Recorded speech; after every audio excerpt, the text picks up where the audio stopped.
We are grading every single NFL draft class based on three categories. First of all, we're going to grade based off of whether or not the team drafted the players that fit their needs for next season, as well as the overall talent that they got, just assessing the draft class as a whole. And then finally, the value. Is each player worth where they were drafted at? Were they a steal at that position, or did the team maybe reach a little bit and not get as good a value as they could have if they had traded the pick? And then after that, we're going to go ahead and give them an overall grade.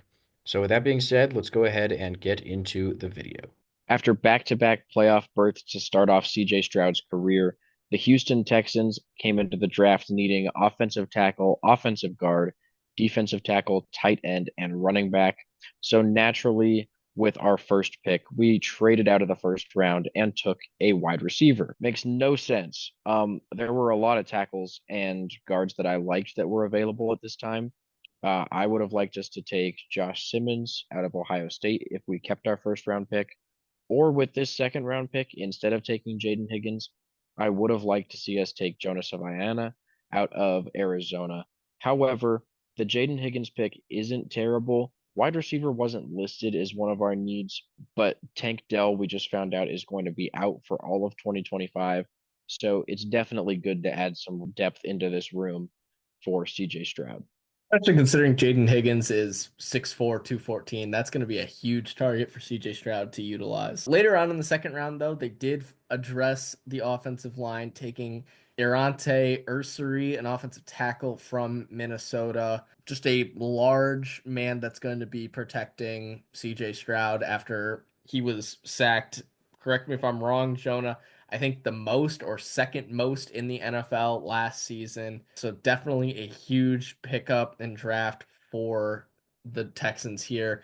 Didn't reach on him too much, and even if it is a little bit of a reach, considering that they needed offensive tackle, this is a perfectly fine pick. Next up, we grabbed Jalen Knoll, also out of Iowa State. So I guess we're just taking the entire Cyclones receiving room at this point. But again, he's going to be a good receiver.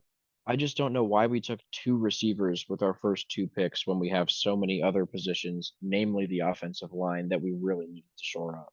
Despite that, though, that was an incredibly valuable pick considering he had like middle second round talent. So overall, I think it's not that bad, but like you said, didn't address a need right away. Later on in the third round, they took Jalen Smith, a corner out of USC. This was definitely a massive reach. He was on the cusp of maybe going undrafted, was the 31st ranked corner in the draft class, and they took him in the late third round. I really don't see why they would. I think their secondary is already pretty solid anyway. Derek Stingley Jr. is an absolute menace and lockdown corner. So maybe they're thinking Jalen Smith can learn under him, but overall, just a weird pick for this stage in the draft. Yeah, and for their second pick in a row, they took a guy out of USC, this time reaching on a running back, Woody Marks. I don't know why we drafted him. I was begging us to take Dylan Sampson at this point, but instead we went for Woody Marks. I hope that I end up being wrong about this, but I personally liked Sampson a lot better.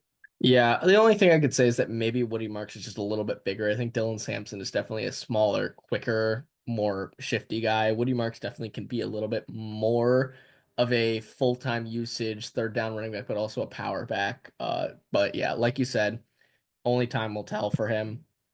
Didn't have a pick in the fifth round, but in the sixth round took safety Jalen Reed out of Penn State. This was really good value. He was a early fourth round projected pick here. While they didn't need a safety, does help the secondary. Like I said, already having Derek Stingley, who has just climbed the ladder of lockdown corners the past couple seasons after his very outstanding rookie year. And I think Jalen Reed definitely could fit in very well in this Texans defense. Yeah, I love the Jalen Reed pick. However, the next pick, taking Graham Mertz, quarterback out of Florida, who had a torn ACL last season, I don't understand whatsoever. We don't really need a backup quarterback. And if we wanted one, there were so many other quarterbacks available. So this pick just it made no sense, especially when we really need an offensive guard still. Yeah, I do not know what the Texans were doing with this pick. They wanted Graham Mertz. They could have waited until after the draft and picked him up as an undrafted free agent. To each their own, I guess. Into the seventh round, they took Keontae Hamilton, a defensive tackle out of Rutgers. Another projected undrafted player here. Did start 31 games from Rutgers, and he lined up both at the defensive tackle and defensive end spot. Just a strong person, does address the defensive tackle need, but maybe could have done that a little bit earlier with some of the higher end talent. So will be interesting to see how he develops. Probably a depth piece for now, but does address the need. Yeah, and then our final pick of the draft, we grabbed Luke Lakey, tight end out of Iowa. I think he's really going to turn out to be a blocking tight end because we really don't need to add any other tight ends on the receiving end. We drafted Cade Stover last season out of Ohio State. So it really doesn't make sense to draft him for any purpose other than to be a blocking tight end, especially because he hasn't had good receiving numbers since 2022. So needs wise, the Texans are going to get a B plus. We did address 4 out of the 5 needs.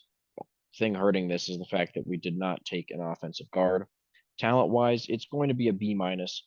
There's a few really good names in here that I like, particularly both of the Iowa State wide receivers. Ariante Ursary is a great offensive tackle, and I really like Jalen Reed as well. I think he was a steal in the 6th round. Speaking of steals, the Texans didn't get a ton of those. The value grade is going to be a B. We reached on a few guys, particularly Jalen Smith, Graham Mertz, and Keontae Hamilton, which is what hurts that value grade and brings it down to a B. So overall, this is a B draft class from the Texans. Yeah, definitely could have been a lot better for the Texans if they went offensive line a little bit earlier on, especially if they didn't trade out of the first round. Could have got Josh Simmons at the very end of the first round and could have addressed the offensive guard into the second round. But overall, I don't think it ended up being that bad. I think there's a lot of new weapons for CJ Stroud to use. I think he does have at least an upgrade in protection, and the defense did get a lot better. The secondary is going to look a little bit different, but definitely could see some improvement. And that defensive line, if Keontae Hamilton is just going to be a depth piece, maybe he's just able to give them some boost in practice or whatever it may be. That being said, thank you guys for watching. Please make sure to like and subscribe so you don't miss out on any more of our videos, including the rest of the draft grades for the AFC South, and we will see you in the next one.